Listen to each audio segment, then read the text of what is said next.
The S24FE's cameras get pretty panned in the tech community, but is that a fair assessment? Today we're going to take a closer look at them. Welcome back to Sam Mobile TV. You're here with Daniel. Let's take a bit of a closer look at the cameras on the S24 FE. I did already compare them a little bit to the Galaxy S24, and you can go and check that out in our hands-on video. Today though, I just want to isolate the S24 FE on its own. No comparisons, no side-by-side, just the photos and videos out of these cameras. Reason why is because most people, in fact, all consumers of the S24 FE, this is their only phone. They're not going to be walking around with multiple phones, comparing side-by-side, pixel peeping here and there. They just want to know the photos they get from here will serve them. And that's what we're going to do. The way we're going to do it is go through each camera individually, one by one by one, to get a feel for how they each perform, where their strengths and where their weaknesses are. I want to start with the ultra-wide, because the ultra-wide is the top one in terms of the trio of cameras on here, and we're just going to work our way down. Hardware-wise, the ultra-wide on paper looks the same as the Galaxy S24. It's got an f2.2 aperture and it's 12 megapixel. But let's dive in and look at the results. Now I'm looking at it here on my Samsung Viewfinity S9 monitor, 5K display, gonna have all the resolution. And what you're gonna see is I'm screen recording as I sort of look at the images. So starting with this first one here, the first immediate thing that I notice is that it's a bit soft. It's a bit mushy, especially when you sort of zoom in on some of the detail here, the trees especially. It's a very sort of mushy, lax detail. And even when you're not zoomed in, it's very, very soft. That being said, the photos for the S24 FE do have quite a decent dynamic range, especially when you sort of go through and you zoom in on parts where the trees are. The little gaps have captured the blue parts of the sky quite nicely. And I think that's okay. And the dynamic range in these photos is actually quite good. Even here, you know, you see the little gap here. You can see the fact that it's actually captured it and not just blown it out, as it tends to do sometimes in light environments. But that mushiness never really goes away. You look at this photo here, like both the signs are very sort of soft on detail, and there's a lot of noise, especially in the tree detail as well, and especially up here. It's kind of mushed and combined and matted a lot of the leaves and the branches together, which isn't nice. And whilst zoomed out, you can maybe get away with it. As soon as you crop in, that kind of loses, and you kind of lose out, as you can see here with the, I forget what these things are called, but they're on the tree. This photo here is a perfect example of what I'm talking about.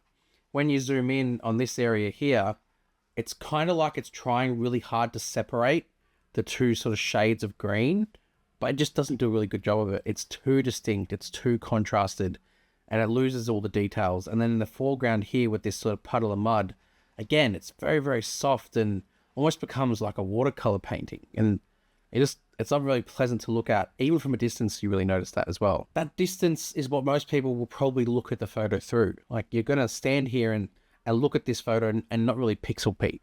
And this one, you'd be forgiven for thinking it's okay.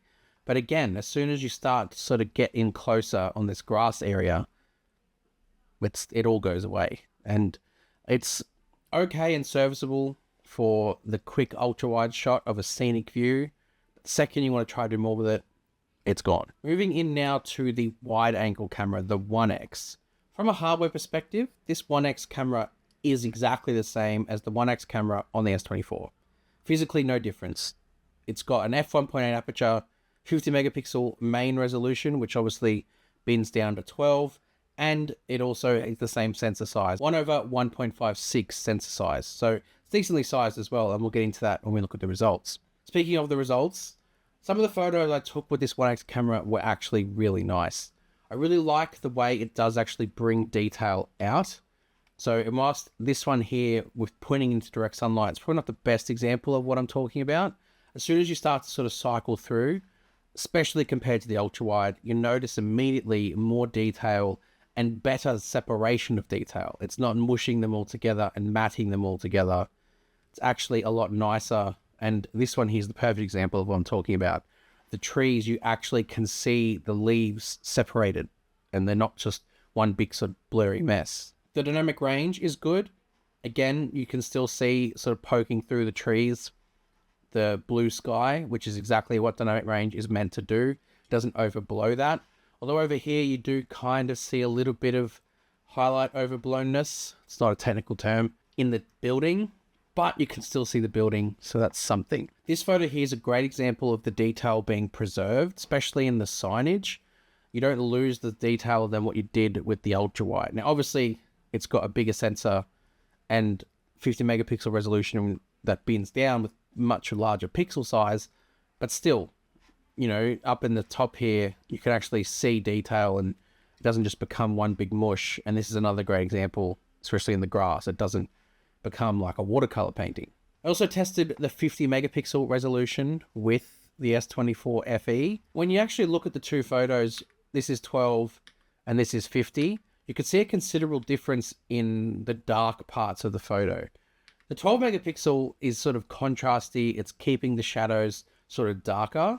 Whereas as soon as you switch to that 50 megapixel, it lightens everything back up. That's not to say it's bad. This could be a preference thing, but it definitely has more detail about it too. That's the 12s. And then that's the 50. So you can definitely see more detail. Here's another 50 megapixel shot here.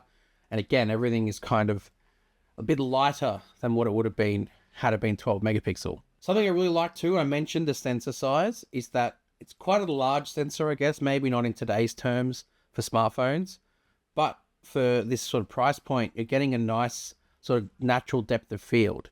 When you're going close to a subject, it creates that natural bokeh, that natural separation. This is one example, and then this is another, where you can actually go in, you've got the foreground in sort of nice detail, and then the background is sort of got that nice natural bokeh, and even more with the HDR, the dynamic range, you actually can see quite a bit of what's going on behind it, which is nice. As far as action shots go, a lot of people talk about Samsung cameras not being capable of capturing quick moving objects. This is my daughter sort of moving around and at speed with a football as fast as a 3-year-old can go. And it's captured her perfectly still. The shutter button worked quickly and did its job in capturing movement. And I don't think there should be any fears about that with Samsung phones, and in particular the S24 FE. I then want to talk about the 3x camera. Definitely the weakest camera hardware-wise. It's an 8 megapixel f2.4 aperture with the 3x telephoto. And I already noted in my comparison last week with the hands-on, in that it actually crops in quite a bit compared to the 3x on the S24. But that's not even the worst part about it. Immediately when I look at this photo here, I see a problem. Straight away with the detail. This tree is just soft and noisy, and it just does not look nice at all. Some parts of the photo are fine, like the background's not too bad, and the tree stump is fine, but that tree part, the leaves and the vibrant green is just lost altogether. Same here with this photo. You can really tell that that 3x camera is upscaling from 8 megapixel to 12, because it, whilst it does a decent job of trying to preserve and regenerate that detail, as soon as you go in, it just completely loses it. Just reminds me very much of that 12 megapixel ultra wide in the softness. In good lighting, you'll get away with it. This photo here is taken with the most impeccable sunlight behind it, and from a distance, again, not zooming in, it looks fine. But it just loses it, especially in that foreground area. The building, not so much. The building's fine, but anything sort of around the building that's meant to be detailed just isn't. This is a perfect example here. The closed for cleaning sign. You can make it out, but it's very noisy. And overall, it just doesn't have a lot of contrast to it. It's a very flat image and not a lot of detail to it. I didn't like what it did here. And there is the sun sort of poking its head just above the trees that I'm taking a photo of. But it's made everything really dark. It's tried to just preserve the background, and anything in the foreground, it's just completely made it too dark and lost all the contrast. Sometimes it does okay. I think in the right environment, the 3x camera will give you decent zoom and give you decent detail. And that is a very small fraction of the time when it's really well lit and you've got the right environment around you. But as soon as you decide to go beyond 3 into that 10x and further, yeah, This 3x camera is not made for 30x zoom, yet somehow it's available to you. This is 10x. And for me, this is just not what you should be seeing at 10x for Samsung's flagship. Even though this isn't the flagship, I should say. It's just, I don't know. It's just, I don't see the point. I think they could cap it at 12x and people would understand. But the 30x looks better on paper, at least I guess on a spec sheet. However, that being said, the portrait mode with 3x is okay. This is a 3x shot of my son at a music festival on the weekend, like a free one, family one, I should say that. And it's done okay. Like, it's a little bit soft on his face, but it does a decent job with the cutout. Obviously, his hair's quite challenging, and you can see some errors in it sort of around here. But outside of that, it's still got the detail in the jersey. It's the wrong jersey.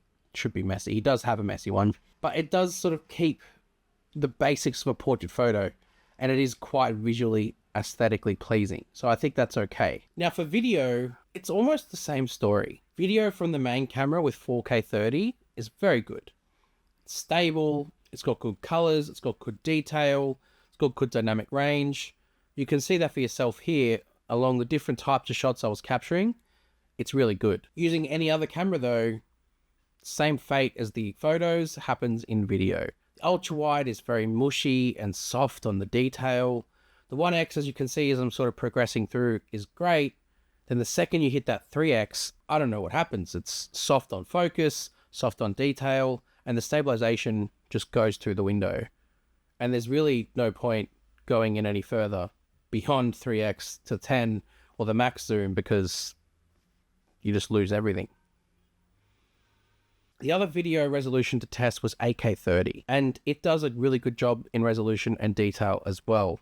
So I think you've got that flexibility with video, not just in camera modes, which in my hands-on, you can go see the crazy amount of camera modes that this has. But in video, just standard, the resolution flexibility you get is quite good. 8K30, 4K30, 4K60 from the main camera. It's good. And it's something that's probably worth considering for video. You get quite a few options there. For a family day out, and you know, a lot of people will have kids that buy the FE, it's good. The main camera will capture you nice memories and the detail will be there, the dynamic range will be there, and you'll be able to really capture that day out in a nice way and reflect back on it with good positive memories. Only if you use the main camera. The ultra wide and the 3x will do their job in a pinch, but you should not rely on them if you're going to be out and about. You're better off getting up and moving, to be honest, if you want to capture it with the most detail you can. So really, the review settles at this. The 1x camera on the S24 FE is great. It will work exactly the same way as it does on the S24 with some slightly updated processing thanks to probably, you know, better algorithms Samsung have made throughout the year. The cameras flanking it though, the ultra wide and the 3x, don't really want to hang your hat on them. A lot of that's down to the fact that Samsung have not changed them since the S20 FE series began. They'll, like I said, do a job in the right lighting environment, but I wouldn't go pixel peeping on your photos taken from those two cameras. You can from the main camera, especially when it comes to the 50 megapixel resolution, but I just wouldn't be doing it on the 0.6 or the 3x. Let me know how you think the S24 FE's cameras hold up in the photos and videos that you've seen. I think for the most part, it's okay, but you might just have to be wary of what the ultra wide and the 3x offer you. Whether or not that compromise is one you're willing to make, it's up to you. See you guys next time. Thanks.